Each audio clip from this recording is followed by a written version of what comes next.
That is Shinedown Searchlight. Tickets on sale now for that particular show. If you're looking for something that's happening a little bit sooner than that, how about you make plans for this Friday at the Egyptian Theater? A gentleman named Patrick Warburton, of course, a wonderful actor, now doing some stand-up shows, is coming to town for a couple of shows at the Egyptian Theater. You can get them at egyptiantheater.net or xrock.com. Specifically, that late show's got some seats available that you want to go check out. And we are lucky enough, if all goes well, there he is. The phone is ringing. Big J, are you ready? Yeah. All right, let's get it. Hello, the X. Patrick Warburton here, calling for Nick and Big J. Hey, Patrick. How you doing, sir? It's Nick here. There's Big J right over there. I just peed a little. Doing all right. What was that last thing? I just peed a little when you said Big J that way. It was awesome.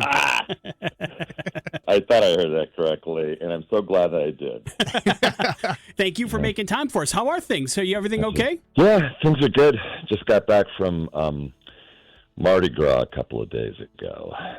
That was insane, but yeah, it was really cool. I had never been, and then they made me King Bacchus this year, so it was just a crazy 4 days. Yeah, what are your responsibilities when you are King Bacchus? What does that make you? What does it mean you have to do? I mean, when you get off the plane, there's a jazz band waiting for you. Nice. Yeah, and then they immediately get you just throwing the doubloons, that have your face on them. Make like 20,000 of these coins that have your face on. So you're throwing them all week, and you throw them off the parade. When you're on your throne in the parade, you're throwing them along with all the beads and all that stuff. But yeah, you get off the plane. Yeah, the band's there, and there's about 100 people, and so you start throwing coins the second you get off the plane. And then I'm walking by the TSA line, and there's 100 folks or so waiting in TSA. I'm like, hit them, and they're like, hit them. And I go, these hurt when they hit you in the head, because I just got hit in the head with one of my own coins that I threw in the air. And he goes, throw them. So I'm bombing these coins into the TSA line. I'm like, this will get me put in jail for 20 years anywhere else. And they're like, do it. So it was, yes, 4 days of that. But that's awesome. It's wild, yeah. They put you in an event. And then you have a police escort of 10 motor cops taking you from the airport to the hotel. And then for 4 days, it's motor cop escorts everywhere. Lunch, the whole deal, and it's one of those experiences that, you only have once in a lifetime. And so it was great. It was a tremendous honor when you're on that float in front of 1.5 million people, dressed as a king, throwing things. Everybody's reaching out to you, for these coins and necklaces like they've got leprosy and you're going to heal them. It's unreal. You know that nobody in the world deserves this kind of, this pedestal, but you embrace the role of king and just have fun with it. And so, they got the Children's Hospital one day. It's the Manning Family Children's Hospital, so you go spend there one day. That's one of the things that you do. And then you got the lunches, and then the dinners and the balls, and there's the King's black tie, and then there's the ball. There's the ball after the parade, where the parade actually comes into one of the largest convention centers ever, but the entire parade comes in, and there's 10,000 people that are all in black tie and gowns. And I was going to say, Patrick, I hate to disappoint you, but Boise's going to suck so hard on Friday when you come here. A guy in a Prius is going to be picking you up at the airport. Here, that's it. That's all. Oh, listen, I know that this is already in my rearview mirror. It's back to being the old brow beaten, honey, get this crap done. You know what I'm saying? It's like that's all I got now.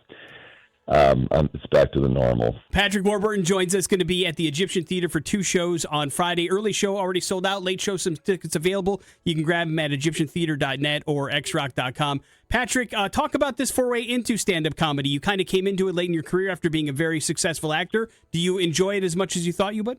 I do. I did it for a minute when I was about 21, and this is the Comedy Store back in the day, and it was interesting because I was only there for about 2 months. I just started. I went to Africa to do a couple of these horrible low-budget films, but I got to work with Oliver Reed and Eartha Kitt, and they were great experiences. But when I came back, I just focused on the acting thing, and so I've always regretted it. sort of my whole life that I didn't do it. And I just decided to pick up the ball about a year and a half, 2 years ago, and just kind of right out of the gates, just touring. And so I've toured the whole country in the last year and a half, including like Alaska, Casper, Wyoming. I mean, I've been, in the Northeast. I've probably done, at this point, a couple hundred shows. And I love it because I've never known this kind of autonomy. My entire career has been, I've been told what to say, where to say it, when to say it, how to say it. And when you do stand-up, you do all your own material, and you do it when you want and how you want and where you want. And that I love. And even though it's been the busiest year of my life and exhausting, it's been, a good kind. And, Patrick, a lot of actors will go through their whole career, and they might not have one character that will bring people up to them, but you have a plethora. Putty, The Tick, Joe Swanson, you've got so many. What's the most common that people approach you with? Well, because Seinfeld is in perpetual syndication, and then, of course, Family Guy's been on for 30 years, those would be the two mains, yeah. Oh, no, well, The Emperor's New Groove, because that's been one of those, the old Kronk in The Emperor's New Groove. And although when that film came out, it wasn't a hit, it's just something that's sort of grown in pop culture, that one. It is Disney. And I love Disney. And, I'm a Disney adult. And I've just, become, bold enough to be able to say that openly. I get a lot of hate, Disney adults. I don't get a lot of love. And so, yeah, I've always loved working with Disney. I just grew up on it, but that one gets a lot, yeah. Patrick Warburton joins us, going to be at the Egyptian Theater on Friday. Patrick, I imagine all of your years in acting and being around that kind of circle has led to a ton of material for your stand-up that you can probably mine for years and years to come, right? Yeah, it's not, so much industry anecdotes. Sometimes people... it's like, I wish you'd, tell more industry stories. I go, well, then that becomes a night with, as opposed to stand-up. Stand-up has to be stand-up. My life is, my normal life is relatable enough to, anybody else my age who just wants to complain a lot. I mean, 35 years married, 4 kids, 7 dogs. And I like to keep it all somewhat relatable that way. And but there are a few, industry anecdotes. I'm a little bit, I'm a little saucy. My wife gets all concerned. She's like, you have to be careful about your brand. I'm like, what's my brand, babe? And I know I work for Disney and this and that, St. Jude, and I'm not, I wish I could be clean like Nate Bargatze, but I'm not. And but I am authentic, and 90% of everything that I say on stage actually it's all true. I don't like it when I can tell. You see comics and they go up, they promote something as if it actually happened because it's a good construct. You know what I'm saying? It didn't happen. There's something inside you that says this did not actually happen. And so there is an authenticity that I rely upon and I'm committed to in what I talk about. Because some of these things sound incredibly insane, and they truly are. But it is, I think that there's, really nothing funnier than reality and the way we deal with it, with perspective on it. And it's kind of fun and complex that way. And I think the thing that's really cool, too, just talking to you about it, is how much fun it sounds like you're having doing it, whereas maybe that's not the case for all comedians touring around the country. Well, I've had comedian buddies who've been doing this for 40 years, and that's how they make, they have kids and a family, and they're on the road all the time. When I was doing my Northeast leg of the tour last year, I was out there for over a month. You get a rental car, you drive from city to city, and you're doing 5 shows, and then you split and you go to the next one. And if I had to do that my whole life, it might have been miserable. For me, the whole thing's just been an adventure. We're actually shooting in Boise because I hit the Egyptian, and I don't know if I've ever been in the Egyptian before. I think I may have been because I went to the last time I was in Boise, and I know how just beautiful that area is, was with my father when I was 16 years old, and we were going to go raft down the Middle Fork of the Salmon. So we go into Boise, and we go into this theater, and we see Caddyshack. So I saw Caddyshack in the movie theater in Boise. Yeah, it had to be the Egyptian. It had to be. That sounds exactly right. It had to be, right? Yeah. That's awesome. Oh my God. That's all full circle, man. Yeah. That's pretty cool. A boy in his It dream. is so full circle, yeah. So that's why I decided to shoot it, because we're going to shoot it. Yeah. That's awesome. Are you doing the early show or the late show or both and just kind of taking from each? Both. Nice. Yeah, you shoot. Yeah, we'll shoot both. I love that. Yeah, and that was very special for me too, because it had only been months before then that we were on a family vacation in Calgary, Canada, and I have 3 younger sisters, and my family walked all of us, and me and my sisters, out of the movie theater in the middle of Greece once Rizzo started singing about Sandra Dee. And that was it, because my parents are very strict. And so I was very impressed that my dad and I are watching the raunchy, Caddyshack in the Egyptian theater, and we did not walk out. And then I thought, maybe this old codger isn't quite as pinchy as I thought he was. That's cool.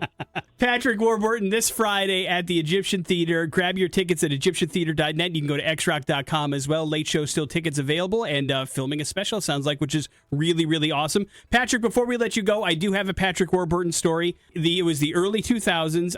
My friends and I had traveled to L.A. to see a band called the Fab Four, which was very famous for recreating Beatles music the way it was on the album. They were playing at the House of Blues, and you were there, and you were wearing the coolest Cult leather jacket I've ever seen in my entire life. Cult is one of my favorite bands, so I complimented you on your jacket, and you were very nice. I just want to know, is the jacket still around? Do you still have it? The jacket is still around. Nice. And I remember that, and my buddy who's he's a bass player, he's a big fan of the band, so that's why we went. And that jacket looks so cool, because years ago, back when we were dating, my wife painted that. So all that Cult stuff she did. Then I got Ian Astbury and the guys from the Cult, to assign it at one point. I know Billy Duffy a little bit. I had this insane thing real quickly. I never had birthday parties. For my 40th, I decided I'm going to have, a party. So I thought it'd be cool to have like a Pearl Jam cover band, because Pearl Jam is my band. So one of these makeup artists I was working with, she goes, "Hey, so I think Jerry Cantrell and Billy Duffy want to play at your birthday." And I go, "You're a liar?" And that's not true. And she goes, "Yeah." She goes, "I was talking to him." And so, Jerry Cantrell and Billy Duffy showed up at my house and played at my 40th birthday. Yeah. And so Billy goes, "He's in the kitchen." And I go, I was at Sundance one year. And then somebody goes, "Too bad you got to split, because the Cult's playing at Harry O's tomorrow night." I flew home, took care of work, and flew back to see the Cult with just 200 people. So I'm telling Billy this story, and he goes, "Oh, that was the night of the twins." I go, "What?" He goes, "Yeah, twins." At that point, I decided to ask him to leave, because I cannot, enjoy being, tied down for 35 years vicariously through somebody else. I just get jealous, so that's when I asked him to leave. Yeah. That is an awesome story. And tell your wife it's an awesome jacket. It's one of the coolest things I've ever seen. I will. Well, thanks, guys. Thank you. Thanks for the time, brother. We will see you on Friday. We appreciate you making time for us, sir. Appreciate you guys. All right, cheers.